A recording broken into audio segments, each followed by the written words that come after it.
वो जो सनातन धर्म के सभी देवताओं में सबसे रहस्यमयी है, वो जो दया का सागर है और सारे संसार का सच्चा मित्र है, वो जो भगवान ब्रह्मा के सिर पर आभूषण हैं और सर्वोच्च ब्रह्म के अधिव्यक्ति हैं, वो जिसका सब कुछ बेहद आकर्षक और रहस्यमयी है। वो अकेला ऐसा है जो अपने भाई बहनों के साथ पूजे जाते हैं। वो अकेला एकमात्र देवता हैं जिन्हें प्राचीन काल से ही भारत में मौजूद सभी प्रमुख धर्मों और परंपराओं में पूजा जाता है। आदिवासी उन्हें नीलम माधव के रूप में दावा करते हैं। हिंदू उन्हें भगवान विष्णु या भगवान कृष्ण के रूप में मानते हैं। जैन उन्हें जिनानाथ मानते हैं और बौद्ध उन्हें बुद्ध मानते हैं। वो हैं जगत के नाथ प्रभु श्री जगन्नाथ। दोस्तों, आज के इस वीडियो में हम पुरी में भगवान जगन्नाथ के उत्पत्ति और जगन्नाथ मंदिर के निर्माण के बारे में संक्षिप्त में जानेंगे, इसलिए इस वीडियो को बिल्कुल शुरू से लेकर अंत तक देखना।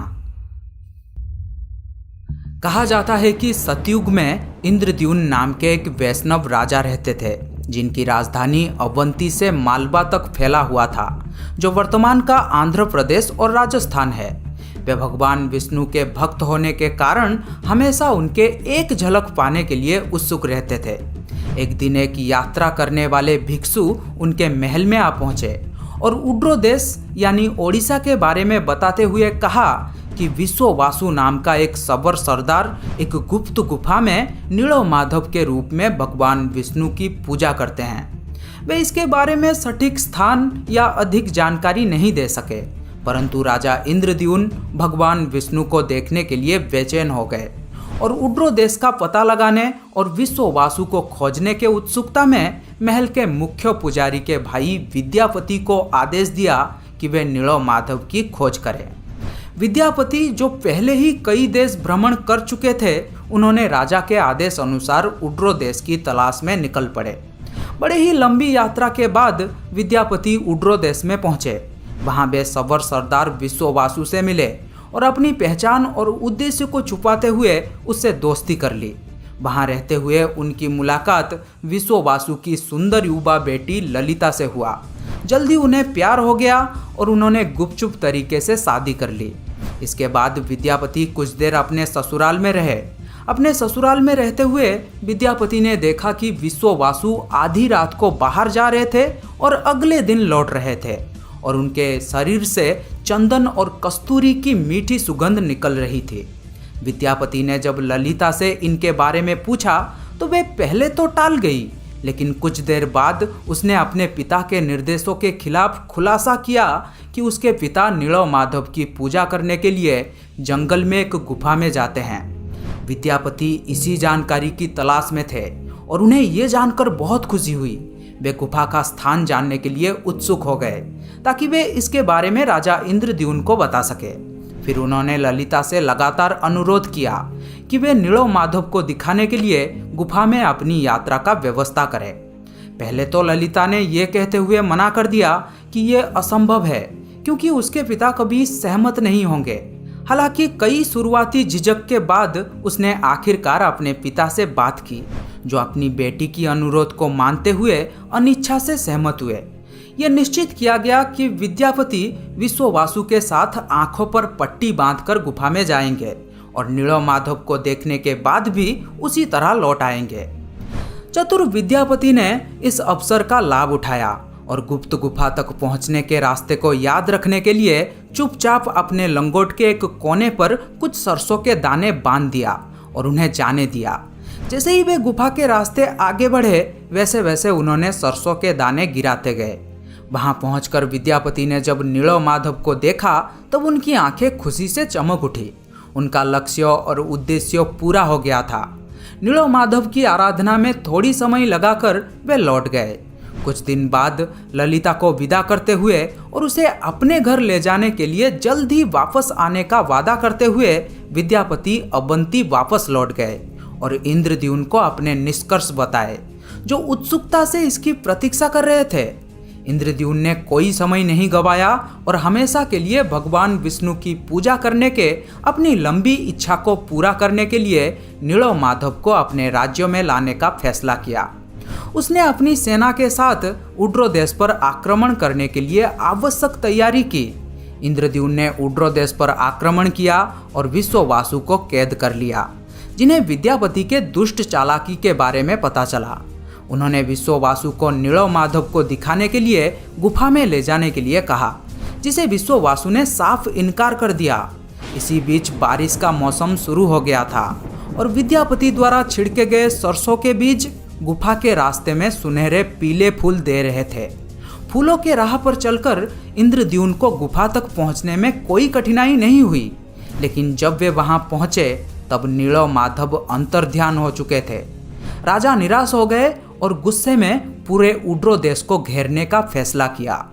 अचानक एक तेज सूक्ष्म आवाज आई, हे राजन, आपने मेरे प्रबल भक्त विश्ववासु को कैद करके पृथ्वी पर सबसे बड़ा पाप किया है। इस संसार में मैं तुम्हें नीलमाधव के रूप में दर्शन नहीं दूंगा। विश्ववासु को रिहा करो। इंद्रद्युम्न उदास और मायूस थे, क्योंकि वे भगवान विष्णु को नीलमाधव के रूप में नहीं देख सकते थे। हालांकि दिव्य आदेशों का सम्मान करते हुए उन्होंने विश्ववासु को रिहा कर दिया और खाना पीना छोड़कर भगवान विष्णु की ध्यान में लगे। दूसरी तरफ भगवान कृष्ण ने एक महान जल प्रलय के माध्यम से यदुवंश का अंत किया। तब भगवान कृष्ण के लिए सांसारिक दुनिया को छोड़ने और द्वापर युग का अंत करने का समय आ गया था। इस प्रक्रिया में वे द्वारिका के पास के जंगलों में भटक रहे थे, जब चारा सवर नाम का एक आदिवासी शिकारी ने उन्हें अनजाने में हिरन समझकर अपने तीर से मारा। जब चारा को अपने गलती के बारे में पता चला तब वे रोने लगा और भगवान कृष्ण से उसे क्षमा करने के लिए कहा। भगवान कृष्ण ने उन्हें सांत्वना देते हुए कहा कि ये घटना उनके अवतार को समाप्त करने के लिए पुनर्निर्धारित था। उन्होंने जारा को अपने शरीर को जलाने और राख को समुद्र में विसर्जित करने के लिए कहा, लेकिन जारा उनके शरीर को पूरी तरह से जला नहीं सका। कहा जाता है कि इस आग में उनका दिल या नाभि का भाग जला नहीं था। हालांकि जैसा कि आदेश दिया गया था, उसने कृष्ण के अवशेषों को समुद्र में विसर्जित कर दिया, जो फिर एक दिव्य लकड़ी के रूप में तैरते हुए पुरी के समुद्र तट पर पहुंचा। जब इंद्रद्युम्न ध्यान में थे तब भगवान विष्णु उनके सपने में प्रकट हुए और उन्हें उल्लेख किया कि वे बांको मुहाणों पुरी के पास के एक मुहाणों में लकड़ी के दारू के रूप में समुद्र में तैरते हुए आएंगे और उसमें से अपने स्वयं का रूप और छवि बनाएंगे। जागते हुए इंद्रद्युम्न बांको मुहाणों पहुंचे और शुभ संकेत के साथ उन्हें पवित्र लकड़ी का दारू दिखाई दिया। वे इसे विश्ववासु के सहायता से महल के पास के एक मंच पर ले आए और भगवान विष्णु की मूर्ति को तराशने के लिए कई अनुभवी बढ़ाई और मूर्तिकारों को लगाया, लेकिन कोई भी भगवान विष्णु की छवि को तराश नहीं पाए। राजा इंद्रद्युम्न चिंतित थे कि कैसे भगवान विष्णु को आकार दिया जाए। इसी समय एक बूढ़ा व्यक्ति अपने आप को अनंत महाराणा बताते हुए महल में पहुंचा, जिसे दिव्य बढ़ाई विश्वकर्मा माना जाता है। उन्होंने राजा को भरोसा दिलाया कि वे मूर्ति निर्माण कर सकते हैं, लेकिन कुछ शर्त पर, कि वे मूर्ति को 21 दिन में बनाएंगे और अकेले ही बनाएंगे, और जब तक वे अपना काम पूरा नहीं कर लेते तब तक उसे कोई भी परेशान नहीं करेगा या महल के अंदर प्रवेश नहीं करेगा। राजा इंद्रद्युम्न ने उसकी शर्त मान ली और उसने महल का दरवाजा बंद करते हुए काम करना शुरू कर दिया। लोगों को सिर्फ आरी, छेनी और हथौड़ी इत्यादि की आवाजें सुनाई देती थी। इस तरह 2 हफ्ते बीत गया। फिर एक दिन उन्हें कोई शब्द सुनाई नहीं दिया। रानी गुंडीचा उत्सुक और बेचैन हो गई। उन्होंने सोचा कि बूढ़ा आदमी बिना भोजन और पानी के भूख प्यास से मर गया होगा। उसने इंद्रद्युम्न से बूढ़े व्यक्ति को बचाने के लिए दरवाजा खोलने का आग्रह किया। उसके इच्छा के बहुत विपरीत इंद्रद्युम्न ने दरवाजा तोड़ दिया और अंदर प्रवेश किया। राजा ने देखा कि वो बूढ़ा कारीगर गायब हो गया है और अपने पीछे आधा बना 3 मूर्ति छोड़ गया है। इंद्रद्युम्न ने वादा तोड़ने के अपने कृत्य के लिए पश्चाताप किया और अपने जीवन को समाप्त करने के बारे में सोचा। फिर एक सूक्ष्म आवाज ने घोषणा की, हे राजन, आपने अपना वादा तोड़ दिया है और समय से पहले दरवाज़ा खोल दिया है। अफसोस ना करे, अब मैं स्वयं को इसी रूप में भक्तों के सामने प्रकट करूँगा। मुझे यथाविधित स्थापना करो और पूजा करना शुरू करो। स्वयं भगवान विष्णु के आश्वासन पर इंद्रद्युम्न ने नीलाचल पर्वत पर एक भव्य मंदिर का निर्माण कार्य शुरू किया। मंदिर के अभिषेक और जगन्नाथ की स्थापना के लिए वे फिर अपनी रानी गुंडीचा के साथ ब्रह्मलोक यानी भगवान ब्रह्मा के निवास स्थान गए, भगवान ब्रह्मा को आमंत्रित करने। जब इंद्रद्युम्न और गुंडीचा ब्रह्मलोक पहुँचे, भगवान ब्रह्मा गहरी ध्यान में थे। ऐसा कहा जाता है कि ब्रह्मलोक में एक दिन मर्त्यलोक यानी आकाशीय दुनिया में एक युग यानी मिलियन वर्ष के बराबर होता है। उन्होंने तब तक प्रतीक्षा की जब तक भगवान ब्रह्मा ने अपना ध्यान समाप्त नहीं किया। फिर उन्होंने भगवान ब्रह्मा से मंदिर को पवित्र करने और जगन्नाथ की स्थापना करने का अनुरोध किया। भगवान ब्रह्मा ने निमंत्रण स्वीकार किया और उनके साथ नीलाचल गए। जब तक वे लौटे तब तक एक युग बीत चुका था। इस लंबी अवधि के दौरान इंद्रद्युम्न द्वारा निर्मित मंदिर रेत से ढका हुआ था और एक नया पौराणिक राजा गाला माधव उसके राज्य पर शासन कर रहे थे। एक दिन जब गाला माधव अपने घोड़े पर यात्रा कर रहे थे, घोड़े का खुरा मंदिर के शिखर से टकरा गया।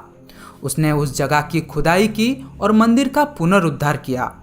दूसरी ओर जब इंद्रद्युम्न भगवान ब्रह्मा के साथ लौटे तब उन्होंने गाला माधव को अपने राज्यों पर शासन करते हुए और मंदिर के मालिक के रूप में दावा करते हुए पाया। उनके बीच विवाद हो गया। भगवान ब्रह्मा से मध्यस्थता और संकल्प करने का अनुरोध किया गया था। भगवान ब्रह्मा के पूछताछ पर यह स्पष्ट किया गया कि इंद्रद्युम्न ने वास्तव में मंदिर का निर्माण किया था, लेकिन गाला माधव ने इसे बचाया था। भगवान ब्रह्मा ने तब अभिषेक के अनुष्ठान को आगे बढ़ाया। इंद्रद्युम्न की भक्ति और उनकी पूजा के लिए महान मंदिर के निर्माण से भगवान विष्णु बहुत प्रसन्न हुए। उन्होंने राजा इंद्रद्युम्न को किसी भी वरदान को मांगने के लिए कहा। इस पर महान भक्त इंद्रद्युम्न ने कहा कि भगवान, यदि आप वास्तव में मुझ पर प्रसन्न हैं तो मुझे ये वरदान दें कि मैं निर्गुण हो जाऊं, ताकि कोई भी शरीर ये दावा ना कर सके कि आपके मंदिर को उनके पूर्वजों द्वारा बनाया गया था। और यदि भविष्य में आपका मंदिर या आपकी मूर्ति क्षतिग्रस्त या नष्ट हो जाए तो भी आप यहाँ रहेंगे और इस स्थान को नहीं छोड़ेंगे।